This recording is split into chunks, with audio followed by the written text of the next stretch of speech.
Welcome to Creative Living with Jamie. I'm your host, Jamie Ridler of Jamie Ridler Studios.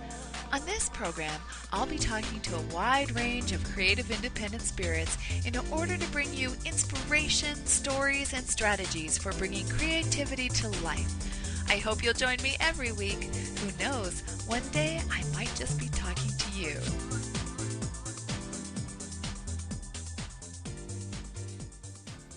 Hey everybody! This week I was sitting at the disarray of art supplies covering our kitchen table when this idea dropped into my heart, and it just brought everything into focus. It's inspired by the concept of a capsule wardrobe, a small collection of interchangeable pieces that simplifies your choices and makes your life easier. I found this concept to be really useful, and so I thought, what if we applied the same principle to our art supplies? Often we creatives, we get overwhelmed by all the options that are available to us. We love them, and then we get overwhelmed by them. We stockpile mounds of supplies, and then we get stuck about knowing which one to choose or which one to use. And we've all been through that process of buying like 17 thin-tipped black permanent pens looking for the one. You know you've done it too. Or we've been gifted with yarn that's pretty but not practical or not our style. We experimented with something like embossing and realized it just wasn't for us. And also sometimes we compensate for not having creative time by buying creative supplies. We truly do love plenty, but at some point that sense of joyful abundance becomes a mess of stuff, and that weighs our heart down instead of lifting us up. So one way I thought we could cut through the creative chaos is by creating a supply set.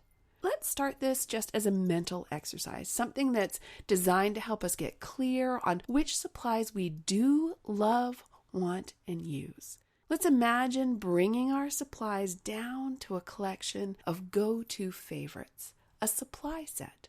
This set consists of two levels, the core and the complement.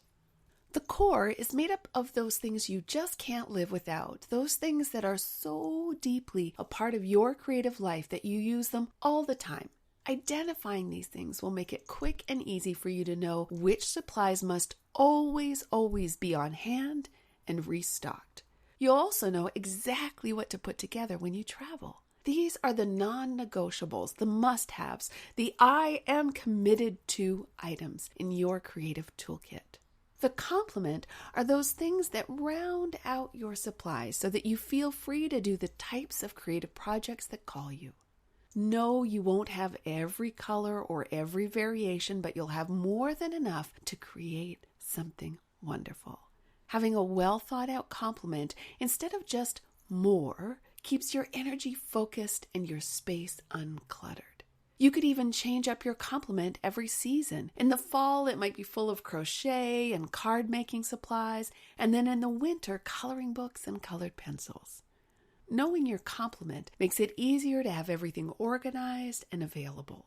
By eliminating the need to make choice after choice after choice to set up and to strike each time, you can spend your creative time, creating. So here's the key question. How many items are there in a supply set? A supply set is 7 core items and 33 complement items. Now, it's going to be up to you what constitutes an item. Go with what seems reasonable and in the spirit of the project. For example, I consider a box of crayons an item, even though there are 64 crayons. I do this because it's small and it's contained, whereas yarn or paint, you're missing the air quotes I'm doing, is more of a category than a component. There's no way to draw any boundaries around them. How specific do you get when choosing your items? Do what's useful to you. You might say a watercolor paint set, but if you really mean my Pelikan Opaque watercolor set with 24 colors, then put that. If the specifics are important, be specific. And maybe you're already wondering whether you can tweak the numbers to suit your needs. As always in the studio, this is meant to be a support and a starting point. It's not meant to be a set of immutable rules. I encourage you to experiment to figure out what works for you, but before you do, see what happens when you play with the 733 configuration. Give that a chance to teach you something about yourself and about your priorities when it comes to art supplies. I had fun and learned a lot about my priorities when I put together my supply set. One of the things you see in that list is that I'm very specific about some things and in others more general. And one of the things that taught me was my specificity reflected how experienced I was in a particular medium. I know, for example, which scissors I want to use, but feel a little less sure about which paintbrushes are essential. Now that was useful information to me. It draws my attention to where I'm still learning, and I know I will refine this list over time. One of the other things I found really important was I didn't group my supplies by category. Instead, I focused on priority order, not only so I could get a sense of what was the most important, but to notice if and where in that list of 33 the energy started to peter out. If I find myself just adding things for the sake of hitting 33, I would probably choose to go with a smaller list. And being able to draw a mental line between the things that came easily and felt real and true and the things that kind of were pushing it, that's helpful information too. So here are my core 7 supplies. A journal, a black ink fine point uniball pen, my camera, a pair of Cutter Bee scissors, a Yoo-Hoo glue stick, Prismacolor colored pencils, and a magazine, probably Vogue or Artful Blogging or Arabella. Now, my compliment is, yes, that Pelikan Opaque watercolor set with 24 colors, a round number 10 watercolor brush, a water brush pen, a Strathmore art journal, a pad of watercolored paper, cold press, a Uniball Signo white gel pen, a set of gel pens, it's got to include glitter ones, watercolor pencils, a set of chalk pastels, 3 permanent black pens of varying tip sizes, a set of crayons, a set of markers, a set of oil pastels, a few Copic markers or another brand that goes on translucent, a large flat watercolor brush, a smaller detail-sized watercolor brush, matte medium, gesso, a dedicated brush for medium, 7 acrylic paints, 3 acrylic paintbrushes, a set of graphite pencils, a kneadable eraser, jelly plates, and Juan paper. Now, I can tell you that when I look at my 733 supply set, I feel anything but deprived. In fact, I find it a well-stocked studio. I even managed to include some playful and new-to-me extras. Could I use more brushes? Sure. More paints? Are you kidding? Always. Are there wonderful things that didn't make the cut? You bet. Stamps, dies, ephemera, paper cutters, punches, fabric, wire, yarn. None of that made the list. And that's useful information. Also, though they're in my complement, the truth is I actually consider my watercolor set and a round brush a part of my core. That's useful for me to know too. I encourage you to make your 733 supply set and see what it reveals to you. If you find yourself feeling freer, clearer, more inspired, take the next step and put together your set. No need to get rid of anything. Just box up what's not on your list and create an inviting display of what is. As you live with your supply set, see how it impacts your creative experience. Is it easier to get started? Is there anything you miss? Is there something you thought was essential that you actually never pick up at all? Let this be a process of discovery and refinement about you as a creative artist. You know, the key to our creative lives is that we actually get creating. If you find yourself overwhelmed by stuff and by supplies, if you find it difficult to focus and prioritize, make a 733 supply set and see where it takes you. As you become more and more attuned to the needs and desires of your creative heart, you'll know how to choose a 733 list that fits you just right. I've already heard from people that just doing this as a thought experiment helped them get clear on the creative work they actually want to be doing. Not the work they think they should be doing, not the work they used to do, but the work that is alive and asking for attention right now. I hope you try this experiment, and if you do, let me know how it goes. Now, let me introduce to you somebody who knows a lot about experimenting, my wonderful guest, Jean Oliver. I met Jean thanks to all sorts of emails I got from people telling me all about her and her creative network. Jean is married to her dream maker, Kelly, and she's the mother of 3 creative kids. She homeschools her children, even though she's tried to get out of it a few times. You can often find her hiking in her state of Colorado, making creative mess in her studio, and finding an excuse to have another cup of coffee. Oh, a woman after my own heart. Jean speaks and teaches all around the country, and sometimes she even gets across the pond. Like many of you, Jean was told that she needed to find that one thing, but she doesn't like listening to directions, so she embraces many loves, and that's given her a sweet mashup of family, art, teaching, and design.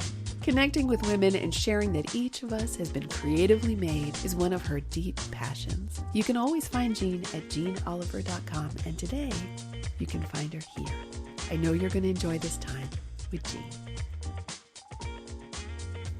Hi, Jean. Welcome to Creative Living with Jamie. Hi, thank you so much for having me, Jamie. It's an honor. Well, I am really excited to dive in and talk about all sorts of great creative stuff with you. And why don't we start off with you telling everyone a little bit about you and about what your creative life looks like? Okay. Well, I'm an artist and a teacher, and I'm also a business consultant and the creator of an online art and lifestyle creative network. And I'm also married, and I have 3 children. So that sounds like busy. Yeah, it's definitely choosing each day what is most important. That's for sure. I had a look at your network, and I'm so curious, what inspired you to create that kind of classroom and that kind of community? Well, I think we started doing classes before like everybody was doing classes. I mean, they were going on, but I had been invited to teach on some other sites maybe 7 years ago. And I loved that process. I loved connecting in such a broad way with so many different artists. When you teach live, you maybe teach for 15 to maybe 30 students at a time. And I loved being able to connect with so many people at once from all over the world. And so that was so interesting and inspiring to me. And the more I taught for other people, then the more I also wanted to create my own content. And so that's kind of how that started. And then it also allowed me to collaborate with incredible artists from all over. And even our site right now, we are building a completely new platform and site for all of our classes, and we're really excited about that. We live in an amazing time that we can teach and reach people all over the world. And from home. I mean, I work from home, and my kids and my husband are all a part of the business, and that would have been unheard of for us to be able to do what we do without a brick and mortar building like our parents would have had to have. Absolutely. Thinking about this all over the world thing, I know that travel is a part of your work, a part of your creative life. Tell me a little bit about what role that plays in your creativity.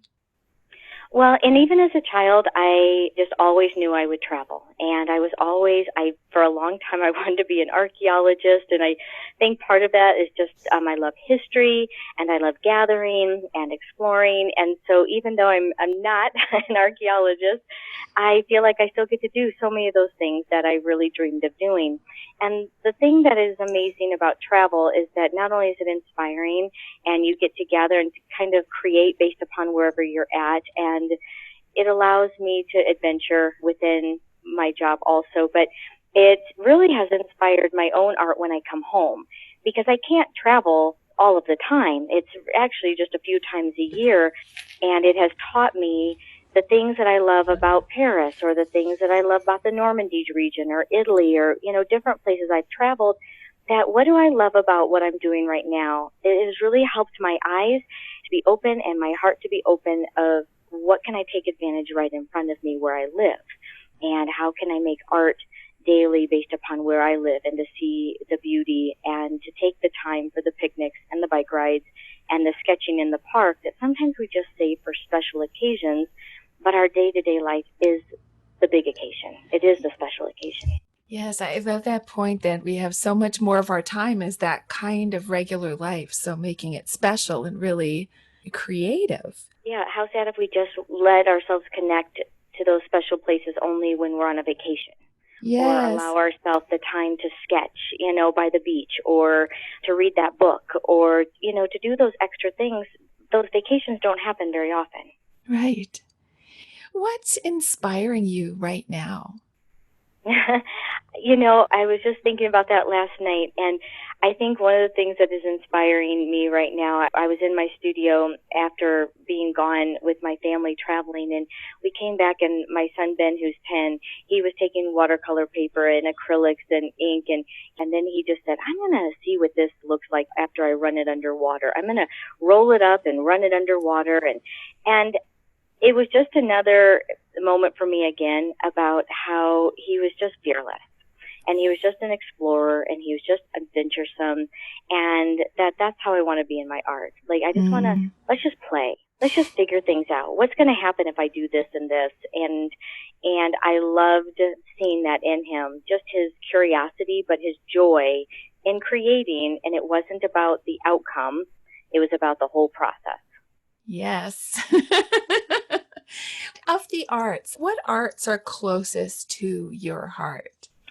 It's actually a few things, because actually a creative life is probably the closest to my heart, because I am a mom of 3 kids, and my oldest is going into a senior year, my middle is 14, and my youngest is 10, is that if I waited for big, huge stretches of time to paint or to create the way that my heart really desires to sometimes, I wouldn't be able to do that. And so for me, it's been like, I just want to live a creative life. And so I want to be present as much as possible.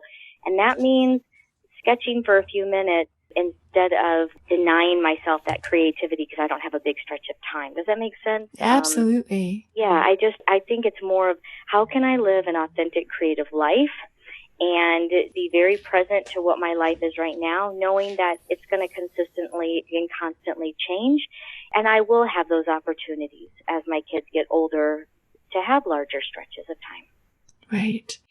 And how in the midst of all that, especially for people out there who are, aspiring entrepreneurs, how in the midst of all that do you build an authentic creative business too? I really feel like when I look at our journey and I look at where I started and then when I look at where I am now, day and night, and it doesn't reflect at all where I started. And so I would just encourage you, what you're passionate about now, just step out in faith and step out and boldly just start where you're at. Because your photos aren't going to be perfect and your website's not going to be perfect, but you're going to learn, and you're going to learn along the way, and you're going to just keep on doing things that are more authentic, and you're going to find your style, you're going to find your brand.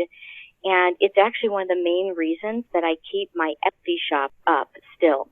Even though it's not where we do our business, I keep my Etsy shop up so people can go back and look 10 years ago what I made and what I sold, so they can know that I really didn't know what I was doing. That they can see that my photos were horrible, or, that what I was creating at that time is nothing what I was creating now, but that is actually what was bringing me joy then. And people still were connecting with it, and people were buying it. And I think even now there's so many times where I want to do something and I just announce it and I figure it out, and knowing that a lot of times good enough is perfect. What I can, and it's going to be okay, and I'm going to figure it out along the way. What are some of the key lessons you learned along that road? That I think one of the biggest things, I've learned to trust myself. I've learned to trust that voice within myself. I've learned when an idea just won't let me go, that that's what I'm supposed to do. I've learned that a lot of times I've done things that haven't worked out, but they weren't mistakes because they closed a door, but then they blew another door open. And that things were preparing me for something else, even if they fell through. it makes me not as scared when I have ideas that I want to move forward on, and I know that, like, gosh, am I competent in this? Am I going to be able to follow through on this? That I really know now, because I've walked this journey, what's the worst that can happen? The worst that can happen is I'm going to learn a lot, and either it's going to take my business to a whole new level, or it's going to close this door, but I'm now prepared for what it was preparing me for. Right. What do you wish, if you think back, what do you wish that you had known or that somebody had told you? I think if anything, and I think I'm talking to myself as a kid, I would say that weird and goofy and silly is not bad, and different, and trying to fit into other people's giftings is never in your benefit. And that it's changed me, because I hope it's made me to be more aware of my children and their differences and their giftings, and even my husband or my friends, that just because their giftings aren't mine, they are worthy and they should be honored and they should be seen. And I wish I would have known that exactly what I knew who I was as a kid, all the parts of myself that I knew were so true in my core, that I actually did know who I was. And then as I was growing up, I lost my way. And then when I was able to find myself again, it was everything that I knew when I was younger. And I think that's kind of a lot of us. It's amazing to think about that. It's a powerful journey. And I wonder why it is sometimes that we have a hard time accepting whatever the unique flavor of our gifts are. Sometimes we either take it for granted or kind of step over it. Why do you think that is? I think, first of all, the things that come easily to us, we don't look at being special. Yeah. And I think we can compare ourselves with other people, and then things that maybe they don't think are that special, we just think are the most lovely. And I think really for many of us is when we're growing up, sometimes our gifts align with those around us and they're encouraged. And then sometimes they're not. So it can mean if you're a creative living in a non-creative world around you, you can find yourself really trying to fit in to that other world. And it can be really hard to find your way back and to realize that exactly what you were supposed to do was good enough. For people who are really relating to that idea of once having known who they were and then losing that a little bit and then coming back to it, what was key to you rediscovering you? I think, first of all, to forgive myself for not being wiser when I was young. I mean, you're finding your way. You're finding your way, and you're not supposed to have all these answers, and you're not supposed to know how to honor yourself when you're a young teenager or early 20s sometimes. And so for me, it was really forgiving myself for letting other people talk me out of me. And to know that the things that were spoken over me that kind of derailed me a little bit, they had everything to do with who spoke it. But it didn't have to do with my giftings or, what beautiful passions I had. And really, as soon as I was able to forgive myself for not, being bolder or wiser or braver at a younger age, I feel like that's what really helped me a lot, is forgiving myself and then forgiving others that just didn't see my quirkiness, how, the beauty of, being a creative. Right. It strikes me as you say that there's some power in, as we do forgive and have some compassion for ourselves and others, that it allows us to be in the present. And that's the only place we can make a change or experience ourselves.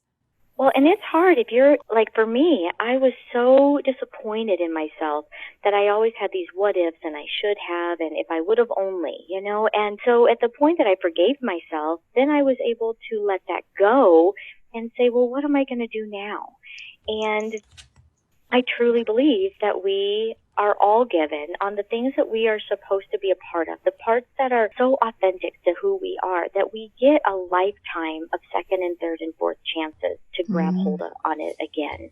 And so, yes, I missed a little bit of that at the beginning, but I love what my life is now, and I love what my family looks like and what we've built, and that would be different. And so I can have no regrets, and I'm just so grateful that I was wise enough to grab it the next time it came around. Yes. So just before we were talking, you were sharing a little bit about your book. Why don't you tell us about that? Okay. Well, I have a book coming out next year through Northlight Book, and it's all about really through your own art, how you're going to paint your own story, and how all of the symbolism, all the mark making, and all of the stories are already in you. And for me, this was huge. This was a huge thing. It is based upon my online class, Reflections Paint Your Story, and it'll just be going into more depth. And it's really about, I think so many times, especially in this social media, so much is coming at us. And you are constantly bombarded with all of these other stories. And for me to stop and move away from all of that and to really think, what is my story? What do I have to tell? And for me, it was really going back to, I grew up in rural Illinois, and so cornfields and gravel roads and silos and barns, and the symbolism that I could incorporate it into my art that had meaning, and that any time we create and there's a story behind it, not only are we going to connect with it more, so are other people, that when you tell them about what your art means. And so it's really just talking about your story, your mark making, symbolism that you can include in your own art, and how to really look at what you already have and to stop looking at other people and what they're creating and what their story is, and to honor what yours is. It sounds so beautiful, and I really feel this theme through everything you've talked to today about the power and possibility of really coming back to yourself, of being true to you. Yeah. And it's only because I journeyed away and I found my way back that I could even talk about that, because I really struggled for years and felt a little lost and out of place. And the things that I used to kind of think set me apart in not a great way, once I embraced that and all of these aspects of who I am, they actually set me apart in a great way. In what way was art a part of that journey? In what way did it help you find, if it did, find that part of you or that expression of you? I think for me, art, like I said, it takes on a lot of different parts of my life. And so for me, being creative was how I put together our home, or how I cooked a meal, or how I entertained. And so there was always creativity. I think the biggest thing that set me free was not doing something or feeling like I needed to have permission to create, and that I had to have a reason to justify it. And I mean that in the way that, I'm planning a party for my children so I can be really creative, or I'm making this gift for a friend so I have the permission and it's justified to take the time and the money. And it was really to finally say, I create because I've been made to create. I will create because it is a part of who I am, and I don't need to use anyone else as an excuse. And that I don't need permission, and I don't need to justify how I've been made and how I want to live my life. Well, thank you so much for sharing the passion behind that message, a hard-earned message, and I really appreciate you sharing it, because I know for how many people listening, that's just going to have resonance and give them the courage to go on their own journey and to start listening to their own hearts. So I so appreciate you sharing that, Jean, and for you being here today. Thank you for asking me and allowing me to share a bit of my story. I appreciate it. Thank you. There is so much good stuff in what Jean shared with us today. We could come up with tons of inspired homework to guide us. I want to focus on two things, because each one speaks to a different stage of our creative lives. And I hope that one of them, or even both of them, will spur you into creative action this week. First, ask yourself Jean's powerful question. How can I live an authentic, creative life and be very present with my life right now? If you've been denying yourself the gift of drawing or painting or writing or dancing because of your current situation, this question's for you. How can you be present to what is and let your creative expression be a part of the present? Now, the second bit of homework is Jean's call to step out. Here's what she said. What you're passionate about now, step out in faith. Step out boldly and start. If you're listening today, you're listening for a reason. You know if this is the message that you were meant to hear. You've got that tingling in your chest or that wobbliness in your knees or that certain something that tells you, listen. If this message is ringing at the strings inside of you, step out in faith this week. Step out boldly and start. We're cheering you on. Thank you, Jean, for the inspiration. And thank you so much for being here. It means the world to me that we spend this time together. If it means the world to you too, please share the love. Subscribe in iTunes, leave a great rating or review. Share the podcast with creatives you know. Share this episode on Facebook or Twitter. Be a part of the magic by spreading the love. It really helps keep this podcast alive and doing good work in the world. And it fills me up with light and gratitude. Thank you so much for your presence. Thank you for following your creative heart. Thank you for being a light in the world. I know you are. I'll see you next time.